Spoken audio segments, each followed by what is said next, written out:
අතර අතිදක්ෂයෙක් වෙනවා කියන එක ලේසි පහසු කටයුත්තක් නෙවෙයි. ඉතින් අද SLTC ග්‍රැජුවේෂන් එක දවසේ මේ වගේ සුවිශේෂී දක්ෂයෙක් අපිට මේ විදිහට මුණ ගැහිලා ඉන්නවා. මම හිතන්නේ වයිස් චාන්සලර් අවෝඩ් එක අද දවසේ දිනාගෙන තිබෙන්නේ ඔහු. ඉතින් මම මුලින්ම දැනගන්න කැමතියි ඔබේ නම මොකද්ද? මම රන්දිත සේනාරත්.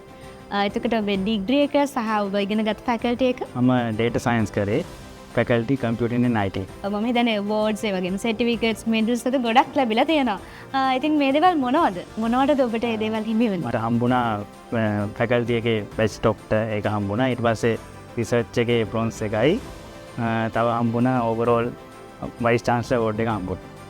ඔව් ඉතින් මේ වගේ ජයග්‍රහණ ගොඩක් ලැබෙද්දි ඔබට ඒ දැනෙන හැඟීම මොන වගේද? කියා ගන්න බැරි සතුටක් ඇත්තටම අද තියෙන්නේ. මේකට මගේ තාත්තයි ගොඩක් උදව් වුණා අම්මයි. මම සතුටු වෙනවා හරියට. ඔව් එතකොට SLTC එකට ඇවිල්ලා ආපස්සට හැරිලා බලද්දි මම හිතනවා ගොඩාක් මතක ඇති ජීවිතේ. ඔබට තියෙන සුවිශේෂී මතකය මොකක්ද? පහුගිය අවුරුදු ගාන ඇතුළත බැලුවා. ඇත්තටම මුලින්ම අර ඔරියන්ටේෂන් එකේ තමයි මගේ යාළුවෝ ටික හම්බුනේ. එතෙන් පස්සේ කියන හොඳ යාළුවෝ ටිකක් හම්බුණා. අපි ගොඩක් දේවල් කොපි එහෙම කරලා ගොඩක් අදහස් මාරු කරගත්තා. හොඳ යාළුවෝ ටිකක් හම්බුන එක තමයි ඇත්තටම යුනිවර්සිටි ලයිෆ් එකේ තියෙන හොඳ මතකයක් විදියට තියෙන්නේ. ඔව් මම හිතන්නේ SLTC එකේ ඉගෙනගෙන මේ විදිහට සුවිශේෂී ජයග්‍රහණ ලබාගෙන ඔබට අපේ කැම්පස් එකට එන්න බලාපොරොත්තු වෙමින් ඉන්න නංගිලා මලලට දෙන්න තියෙන පණිවිඩය මොකක්ද? ඇත්තටම මේක හොඳ කැම්පස් එකක්. අපිට ලෙක්චරර්ස් ලාගෙනුත් හොඳ සපෝට් එකක් හම්බ වෙනවා. ඒකින්ද රිසර්ච් ඕනේ දෙයක් කරන්න අපිට හොඳ මේ ගයිඩන්ස් එකක් දෙනවා. අනිවාර්යෙන් එන්න කියලා තමයි කියන්නේ හොඳ මේ කොලැබරේෂන් ඔක්කොටම සපෝට් එක තියෙනවා.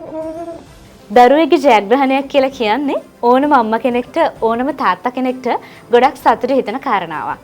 ඉතින් අද ජයග්‍රහණ අතරිනුත් සුවිශේෂී ජයග්‍රහණ හිමි කරගෙන තියෙද්දි තාත්තා කෙනෙක් විදිහට ඔබට දැනෙන හැඟීම් මොන වගේද?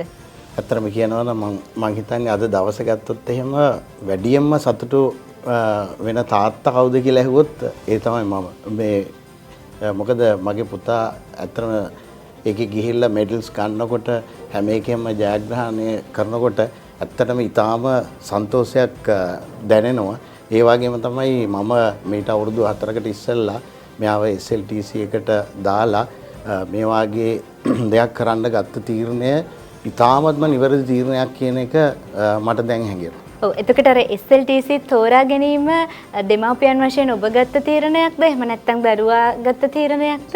ප්‍රධාන වශයෙන් ඇත්තටම අපි ඒ වෙලාවේ එක ඔප්ෂන් කීපයක් බැලුවා.